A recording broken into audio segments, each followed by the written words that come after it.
जब भी मैं किसी ट्रेडर को मार्केट में भागते हुए देखता हूं, तो मैं उसके चार्ट को नहीं देखता, मैं उसके माइंड को देखता हूं।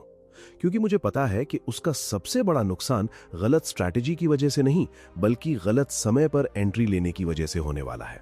मार्केट में लाखों ट्रेडर्स हर दिन एक ही गलती करते हैं। प्राइस तेजी से ऊपर भागती है और वे उसके पीछे भागना शुरू कर देते हैं। उन्हें लगता है कि अभी एंट्री नहीं ली तो अपॉर्चुनिटी हमेशा के लिए खत्म हो जाएगी। लेकिन कुछ ही समय बाद वही मार्केट वापस नीचे आती है और उनका प्रॉफिट लॉस में बदल जाता है। अब सवाल यह है कि वही मार्केट जहां एक ट्रेडर फंस जाता है, वहीं दूसरा प्रोफेशनल ट्रेडर शांत रहकर सही जगह पर एंट्री कैसे लेता है? क्या प्रोफेशनल ट्रेडर्स के पास कोई सीक्रेट इंडिकेटर होता है?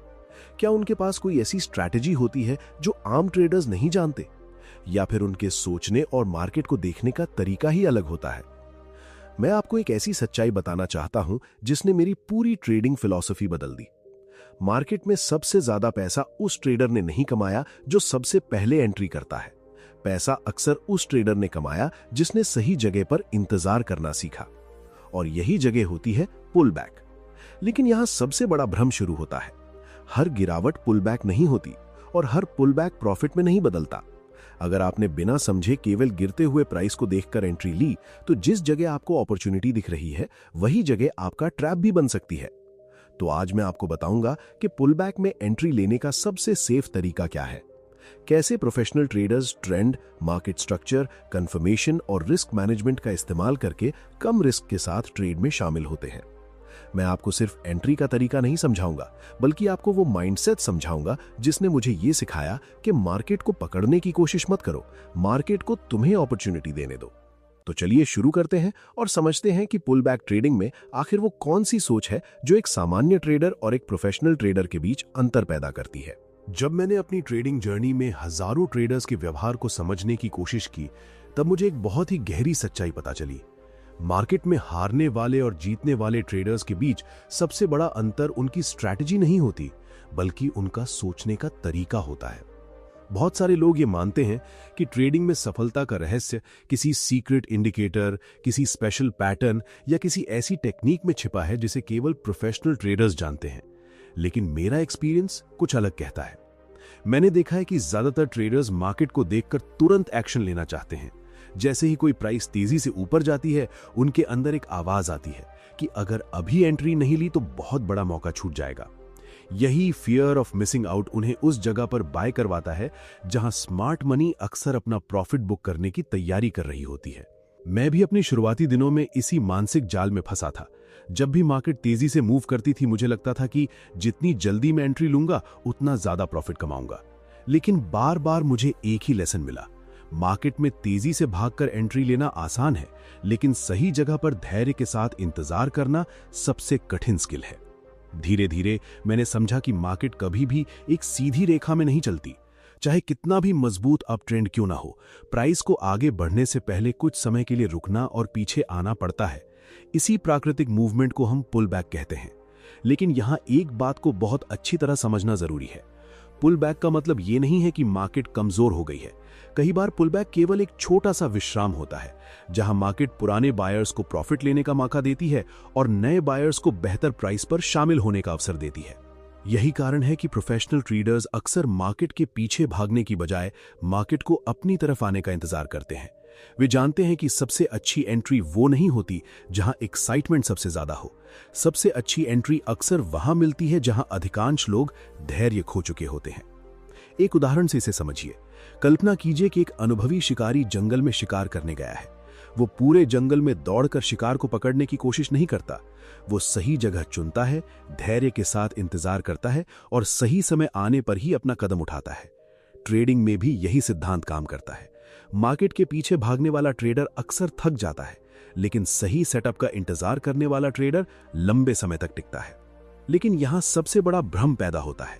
हर बार जब प्राइस नीचे आती है, नए ट्रेडर्स उसे पुल बैक समझकर बाय करने लगते हैं। यही वो जगह है जहां सबसे ज्यादा गलतियां होती हैं, क्योंकि कई बार जो चीज पुल बैक दिखाई देती है, वो वास्तव में ट्रेंड के खत्म होने की शुरुआत भी हो सकती है। मेरे लिए ट्रेडिंग का सबसे महत्वपूर्ण सिद्धांत हमेशा से ये रहा है कि मुझे मार्केट के भविष्य की भविष्यवाणी नहीं करनी है, मेरा काम ये साबित नहीं करना कि मार्केट कहां जाएगी। मेरा काम केवल उन परिस्थितियों को पहचानना है जहां मेरा रिस्क छोटा हो और मेरे पक्ष में प्रोबेबिलिटी ज्यादा हो। यही सोच एक सामान्य ट्रेडर को प्रोफेशनल माइंडसेट वाले ट्रेडर से अलग बनाती है। सामान्य ट्रेडर सोचता है कि उसे हर मूव पकड़ना है, जबकि प्रोफेशनल ट्रेडर जानता है कि उसे केवल वही मूव पकड़ना है जहां उसके पास एक स्पष्ट कारण और नियंत्रित रिस्क हो। लेकिन अब सबसे महत्वपूर्ण सवाल ये उठता है कि अगर हर गिरावट पुल बैक नहीं है, तो फिर आखिर वो कौन सा तरीका है जिससे हम पहचान सकते हैं कि मार्केट में आया हुआ करेक्शन एक सुरक्षित पुल बैक है या फिर एक नए ट्रेंड चेंज की शुरुआत है। यही वो रहस्य है जिसे समझे बिना पुल बैक ट्रेडिंग में लगातार सफलता पाना लगभग असंभव है।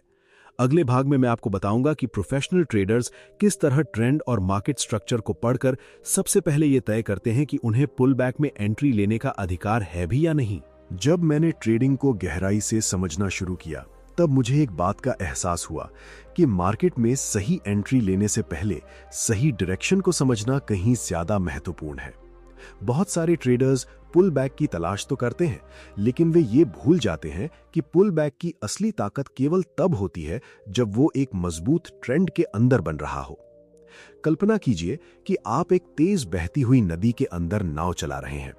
अगर आप नदी की दिशा में चलते हैं तो कम मेहनत में भी आप आगे बढ़ सकते हैं, लेकिन अगर आप नदी की दिशा के खिलाफ जाने की कोशिश करेंगे तो आपको बहुत ज्यादा ताकत लगानी पड़ेगी और फिर भी आपकी सफलता की संभावना कम होगी। ट्रेडिंग में ट्रेंड भी बिल्कुल उसी नदी की तरह काम करता है। मार्केट के साथ चलना हमेशा मार्केट के खिलाफ लड़ने से ज्यादा समझदारी भरा निर्णय होता है। मेरे शुरुआती ट्रेडिंग एक्सपीरियंस में मैंने भी ये गलती कई बार की थी। मैं केवल प्राइस को थोड़ा नीचे आते हुए देखता था और सोचता था कि अब ये एक अच्छी अपॉर्चुनिटी है, लेकिन मैंने ये समझने की कोशिश नहीं की कि क्या मार्केट वास्तव में अभी भी उसी दिशा में मजबूत है या नहीं। कई बार मैंने जिस गिरावट को पुल बैक समझा, वो वास्तव में पूरे ट्रेंड के बदलने का संकेत थी। यहीं से मैंने मार्केट स्ट्रक्चर को समझना शुरू किया। मार्केट हमें हमेशा अपनी भाषा में संकेत देती है।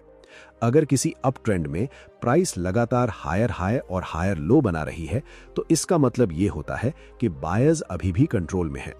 मार्केट चाहे बीच में नीचे आए, छोटे करेक्शन बनाए, लेकिन जब तक उसका स्ट्रक्चर मजबूत है, तब तक पुल बैक एक संभावित अपॉर्चुनिटी हो सकता है। दूसरी तरफ अगर मार्केट पहले हायर हाई बनाना बंद कर देती है और उसके बाद पिछले महत्वपूर्ण लो को तोड़ देती है, तो ये एक संकेत हो सकता है कि मार्केट की ताकत कमजोर हो रही है। ऐसी परिस्थिति में केवल इसलिए बाय करना कि प्राइस नीचे आ गई है, एक बहुत बड़ी गलती बन सकती है। यही कारण है कि प्रोफेशनल ट्रेडर्स कभी भी केवल प्राइस के सस्ता दिखाई देने पर एंट्री नहीं लेते। वे पहले ये जानना चाहते हैं कि मार्केट का बड़ा पिक्चर क्या कह रहा है। मैं हमेशा बड़े टाइम फ्रेम से शुरुआत करता हूं, क्योंकि छोटे टाइम फ्रेम पर दिखाई देने वाला मूवमेंट कई बार केवल नॉइज होता है। जब मैं डेली या हायर टाइम फ्रेम को देखता हूं, तो मैं खुद से एक महत्वपूर्ण सवाल पूछता हूं, क्या मार्केट अभी भी वही कहानी बता रही है जो पहले बता रही थी, या कहानी बदलना शुरू हो गई है?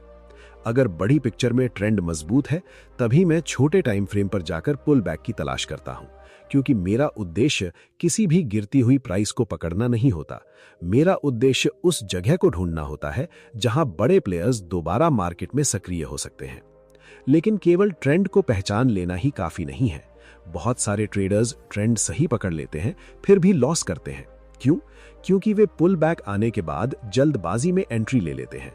वे ये इंतजार नहीं करते कि मार्केट वास्तव में वापस उनकी दिशा में चलने के लिए तैयार है या नहीं। मेरी ट्रेडिंग फिलॉसफी हमेशा से ये रही है कि मार्केट को पहले अपना इरादा दिखाने दो, उसके बाद ही अपने पैसे को रिस्क में डालो। एक प्रोफेशनल ट्रेडर अनुमान लगाकर ट्रेड नहीं करता, वे मार्केट से कंफर्मेशन का इंतजार करता है। अब सबसे बड़ा सवाल यह है कि जब प्राइस एक मजबूत ट्रेंड के अंदर वापस किसी महत्वपूर्ण जोन तक आ जाए, तो हमें कैसे पता चले कि पुल बैक खत्म हो चुका है और मार्केट फिर से अपनी मूल दिशा में जाने के लिए तैयार है? क्या केवल सपोर्ट और रेजिस्टेंस देखकर एंट्री लेनी चाहिए, या फिर मार्केट हमें कुछ ऐसे संकेत देती है जो एक सेफ एंट्री की संभावना को और ज्यादा मजबूत बनाते हैं? अगले भाग में मैं आपको वही महत्वपूर्ण कंफर्मेशन प्रोसेस समझाऊंगा जिसके बिना पुल बैक में एंट्री लेना कई बार सिर्फ एक अंदाजा बनकर रह जाता है।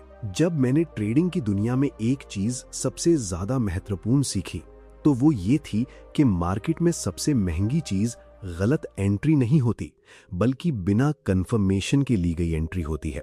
बहुत सारे ट्रेडर्स सही ट्रेंड को पहचान लेते हैं, सही जोन भी ढूंढ लेते हैं, लेकिन फिर भी लगातार लॉस करते हैं। इसका कारण ये नहीं है कि उनका एनालिसिस गलत था। असली कारण ये होता है कि उनके अंदर इंतजार करने की क्षमता नहीं होती। मैंने अपने शुरुआती ट्रेडिंग एक्सपीरियंस में कई बार ये गलती की थी। जैसे ही प्राइस किसी सपोर्ट जोन या किसी महत्वपूर्ण लेवल तक आती थी, मैं सोचता था कि अब मार्केट वापस ऊपर जाने वाली है और मैं तुरंत एंट्री ले लेता था। लेकिन मार्केट को मेरी जल्दबाजी से कोई फर्क नहीं पड़ता था। कई बार प्राइस और नीचे चली जाती थी और मुझे लॉस स्वीकार करना पड़ता था। तब मुझे एक बहुत महत्वपूर्ण बात समझ में आई। मार्केट हमारा अनुमान पूरा करने के लिए नहीं चलती, मार्केट हमेशा अपनी शर्तों पर चलती है। इसलिए एक प्रोफेशनल ट्रेडर का काम ये नहीं होता कि वो मार्केट से कहे कि अब तुम्हें ऊपर जाना चाहिए। उसका काम केवल इतना होता है कि वो इंतजार करे और देखे कि क्या मार्केट वास्तव में ऊपर जाने की तैयारी कर रही है। यही जगह कंफर्मेशन की ताकत शुरू होती है। मैं हमेशा कहता हूं कि पुल बैक में सबसे सेफ एंट्री वो नहीं होती जो सबसे नीचे मिलती है। सबसे सेफ एंट्री वो होती है जहां मार्केट ये संकेत देना शुरू कर देती है कि सेलर्स की ताकत कमजोर हो रही है और बायर्स दोबारा कंट्रोल लेने की कोशिश कर रहे हैं। मान लीजिए मार्केट एक मजबूत अप ट्रेंड में है, प्राइस धीरे धीरे नीचे आती है और एक महत्वपूर्ण सपोर्ट जोन तक पहुंचती है। अब एक सामान्य ट्रेडर इसी जगह जल्दी से बाय करने की कोशिश करेगा, क्योंकि उसे लगता है कि उसे सबसे सस्ती प्राइस मिल रही है। लेकिन मैं ऐसा नहीं करता। मैं मार्केट को थोड़ा समय देता हूं। मैं देखता हूं कि क्या सेलिंग प्रेशर कम हो रहा है, क्या प्राइस उस जोन को रिस्पेक्ट कर रही है, क्या कोई मजबूत बुलिश कैंडल बन रही है, क्या छोटे टाइम फ्रेम पर मार्केट फिर से हायर हाई और हायर लो बनाना शुरू कर रही है। जब मुझे ये संकेत मिलने लगते हैं कि बायर्स वापस मार्केट में सक्रिय हो रहे हैं, तब मैं एंट्री लेने के बारे में सोचता हूं। लेकिन यहां एक और महत्वपूर्ण बात है जिसे बहुत कम ट्रेडर्स समझते हैं। कंफर्मेशन का मतलब ये नहीं है कि हमें 100% सही सिग्नल मिलने वाला है। मार्केट में कोई भी सिग्नल, कोई भी पैटर्न और कोई भी स्ट्रैटेजी हमें निश्चित सफलता की गारंटी नहीं देती। मेरी पूरी ट्रेडिंग फिलॉसफी हमेशा प्रोबेबिलिटी के सिद्धांत पर आधारित रही है। मैं कभी ये नहीं सोचता कि ये ट्रेड निश्चित रूप से प्रॉफिट देगा। मैं केवल ये सोचता हूं कि क्या इस ट्रेड में मेरे पक्ष में पर्याप्त कारण मौजूद हैं। जब आपके पास मजबूत ट्रेंड होता है, सही मार्केट स्ट्रक्चर होता है और पुल बैक के बाद स्पष्ट कंफर्मेशन मिलता है, तब आप कोई भविष्यवाणी नहीं कर रहे होते। आप केवल ऐसी परिस्थिति में हिस्सा ले रहे होते हैं जहां आपकी सफलता की संभावना बेहतर होती है। एक और गलती जो मैंने नए ट्रेडर्स में देखी है वो ये है कि वे कंफर्मेशन मिलने के बाद भी डर जाते हैं। उन्हें लगता है कि अब प्राइस बहुत ऊपर चली गई है और अपॉर्चुनिटी निकल गई है। लेकिन याद रखिए, ट्रेडिंग का उद्देश्य सबसे नीचे बाय करना और सबसे ऊपर सेल करना नहीं है। ये केवल एक कल्पना है। प्रोफेशनल ट्रेडर्स मार्केट के बीच के उस हिस्से को पकड़ने की कोशिश करते हैं जहां रिस्क नियंत्रित हो और मूव की संभावना अच्छी हो। इसी वजह से मैं हमेशा कहता हूं कि एक अच्छी एंट्री वो नहीं होती जो आपको सबसे ज्यादा एक्साइटमेंट दे।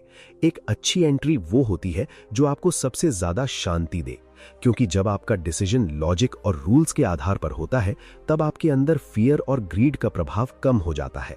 लेकिन अब एक बहुत बड़ा सवाल सामने आता है। मान लीजिए आपने सही ट्रेंड पहचान लिया, सही पुलबैक का इंतजार किया और सही कंफर्मेशन के साथ एंट्री भी ले ली। क्या केवल इतनी चीजें आपको लगातार प्रॉफिट देने के लिए काफी हैं? अगर आपका एनालिसिस सही होने के बाद भी मार्केट अचानक आपके खिलाफ चली जाए, तो आपको कहां एग्जिट करना चाहिए, कितना रिस्क लेना चाहिए और एक ही गलत ट्रेड से अपने ट्रेडिंग अकाउंट को कैसे बचाना चाहिए? यही वो हिस्सा है जहां सामान्य ट्रेडर्स और प्रोफेशनल ट्रेडर्स के बीच सबसे बड़ा अंतर पैदा होता है। अगले भाग में मैं आपको बताऊंगा कि स्टॉप लॉस, रिस्क मैनेजमेंट और ट्रेडिंग साइकोलॉजी कैसे आपकी ट्रेडिंग को लंबे समय तक बचाकर रखती है और क्यों सबसे पहले पैसा कमाना नहीं बल्कि पैसा बचाना सीखना जरूरी है। जब मैंने ट्रेडिंग में सबसे कठिन लेसन सीखे तो उनमें से एक लेसन ये था कि सही एंट्री लेना आपको एक अच्छा ट्रेडर नहीं बनाता, बल्कि गलत साबित होने पर आप कैसे प्रतिक्रिया देते हैं ये तय करता है कि आप लंबे समय तक मार्केट में टिक पाएंगे या नहीं। बहुत सारे ट्रेडर्स घंटों तक चार्ट का एनालिसिस करते हैं, ट्रेंड देखते हैं, पुल बैक ढूंढते हैं और सही कंफर्मेशन का इंतजार करते हैं, लेकिन जैसे ही ट्रेड में एंट्री होती है उनकी पूरी प्लानिंग खत्म हो जाती है। यहीं से इमोशनल ट्रेडिंग की शुरुआत होती है। मैंने अपने शुरुआती ट्रेडिंग एक्सपीरियंस में भी यही गलती की थी। जब कोई ट्रेड मेरे खिलाफ जाता था तो मैं ये मानने के लिए तैयार नहीं होता था कि मेरा एनालिसिस गलत हो सकता है। मैं स्टॉप लॉस को थोड़ा और नीचे कर देता था और खुद से कहता था कि मार्केट वापस मेरी डायरेक्शन में आ जाएगी। लेकिन कई बार एक छोटा सा लॉस एक बहुत बड़े लॉस में बदल जाता था। तब मैंने एक महत्वपूर्ण सच्चाई को स्वीकार किया। मार्केट को इस बात से कोई मतलब नहीं होता कि मैं क्या सोचता हूं। मार्केट को मेरी उम्मीदों, मेरे डर और मेरी इच्छाओं की कोई परवाह नहीं होती। मार्केट केवल प्राइस और डिमांड सप्लाई के आधार पर मूव करती है। इसलिए एक प्रोफेशनल ट्रेडर अपनी ईगो को मार्केट के सामने नहीं लाता। यही कारण है कि स्टॉप लॉस किसी ट्रेडर की कमजोरी नहीं बल्कि उसकी सुरक्षा होती है। जब मैं कोई ट्रेड लेता हूं तो एंट्री से पहले ही मैं ये तय कर लेता हूं कि किस लेवल पर मेरा सेटअप गलत साबित हो जाएगा। वही लेवल मेरा एग्जिट पॉइंट होता है। मैं स्टॉप लॉस को पैसे खोने का साधन नहीं मानता, मैं उसे अपने ट्रेडिंग बिजनेस की कॉस्ट मानता हूं। जैसे कोई बड़ा बिजनेस चलाने के लिए कुछ खर्च करना पड़ता है, उसी तरह ट्रेडिंग में छोटे और नियंत्रित लॉस देना उस बिजनेस को लंबे समय तक चलाने की कीमत है। बहुत सारे नए ट्रेडर्स ये सोचते हैं कि एक सफल ट्रेडर कभी लॉस नहीं करता, लेकिन मेरा एक्सपीरियंस कहता है कि सफल ट्रेडर्स भी लॉस करते हैं। अंतर सिर्फ इतना होता है कि वे अपने लॉस को छोटा रखते हैं और जब मार्केट उनके पक्ष में चलती है तो अपने प्रॉफिट को बढ़ने का मौका देते हैं। यहीं पर रिस्क मैनेजमेंट की असली शक्ति दिखाई देती है। मान लीजिए आपके पास एक बहुत अच्छी स्ट्रैटेजी है जो 10 में से 6 बार सही काम करती है। अगर हर बार आप प्रॉफिट छोटा लेते हैं और लॉस बड़ा होने देते हैं तो अच्छी स्ट्रैटेजी होने के बाद भी आप पैसा खो सकते हैं। लेकिन अगर आप अपने रिस्क को नियंत्रित करते हैं, छोटे लॉस स्वीकार करते हैं और अच्छे ट्रेड्स को विकसित होने का समय देते हैं तो आपकी प्रोबेबिलिटी लंबे समय में आपके पक्ष में काम करना शुरू कर सकती है। एक और महत्वपूर्ण चीज है पोजीशन मैनेजमेंट। कई बार ट्रेडर्स एक ही ट्रेड में इतना बड़ा अमाउंट रिस्क कर देते हैं कि मार्केट का छोटा सा उतार चढ़ाव भी उनके माइंड को प्रभावित करने लगता है। जैसे ही ट्रेड थोड़ा नेगेटिव होता है, फियर शुरू हो जाता है और वे अपने रूल्स तोड़ने लगते हैं। मैं हमेशा कहता हूं कि ऐसी पोजीशन साइज चुनो जहां एक लॉस आपके कॉन्फिडेंस को खत्म न कर सके। जब आपका रिस्क आपके लिए मानसिक रूप से स्वीकार्य योग्य होता है, तब आप मार्केट को अधिक स्पष्टता के साथ देख सकते हैं। ट्रेडिंग में आपकी सबसे बड़ी लड़ाई किसी दूसरे ट्रेडर से नहीं होती। आपकी सबसे बड़ी लड़ाई आपके अंदर मौजूद फियर, ग्रीड और अधीरता से होती है। फियर आपको जल्दी प्रॉफिट लेने पर मजबूर करता है, ग्रीड आपको बिना प्लानिंग के बड़े रिस्क लेने के लिए प्रेरित करता है और अधीरता आपको ऐसे ट्रेड्स में ले जाती है जहां कोई स्पष्ट एडवांटेज नहीं होता। इसलिए एक प्रोफेशनल ट्रेडर बनने का अर्थ केवल चार्ट्स और पैटर्न्स को समझना नहीं है। इसका अर्थ है अपने माइंड को ट्रेन करना। आपको ये स्वीकार करना सीखना पड़ता है कि हर ट्रेड जीतने के लिए नहीं होता। कुछ ट्रेड्स केवल आपको ये याद दिलाने आते हैं कि मार्केट में कोई भी व्यक्ति हमेशा सही नहीं हो सकता। जब आपने लॉस को अपने खिलाफ हुई कोई हार नहीं बल्कि अपने सिस्टम का एक सामान्य हिस्सा मानना शुरू कर दिया, तभी आपकी ट्रेडिंग साइकोलॉजी मजबूत होने लगती है। लेकिन अब सबसे महत्वपूर्ण सवाल यह है कि अगर एक ट्रेडर ने सही पुलबैक चुना, सही कंफर्मेशन के साथ एंट्री ली, रिस्क को नियंत्रित किया और अपनी इमोशंस को भी कंट्रोल करना सीख लिया, तो फिर आखिर वो कौन सी अंतिम सोच है जो उसे सामान्य ट्रेडर्स की भीड़ से अलग करके एक प्रोफेशनल माइंडसेट वाला ट्रेडर बनाती है?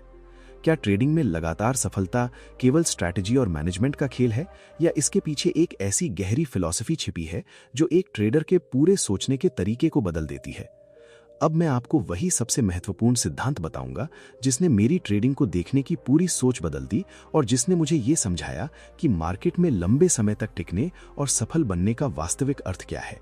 जब मैंने ट्रेडिंग की दुनिया में अपने वर्षों के एक्सपीरियंस से सबसे बड़ी सच्चाई को समझा, तो मुझे एहसास हुआ कि मार्केट में सफलता किसी एक परफेक्ट स्ट्रैटेजी, किसी मैजिक इंडिकेटर या किसी ऐसी टेक्निक से नहीं आती जो हर बार आपको सही साबित कर दे।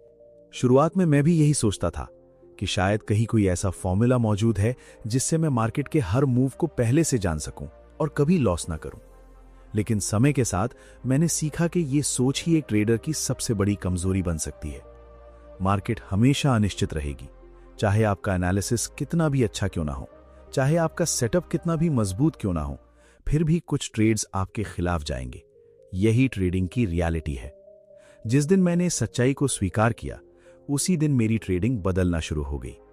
मैंने समझा कि एक प्रोफेशनल ट्रेडर का उद्देश्य हर ट्रेड में जीतना नहीं होता।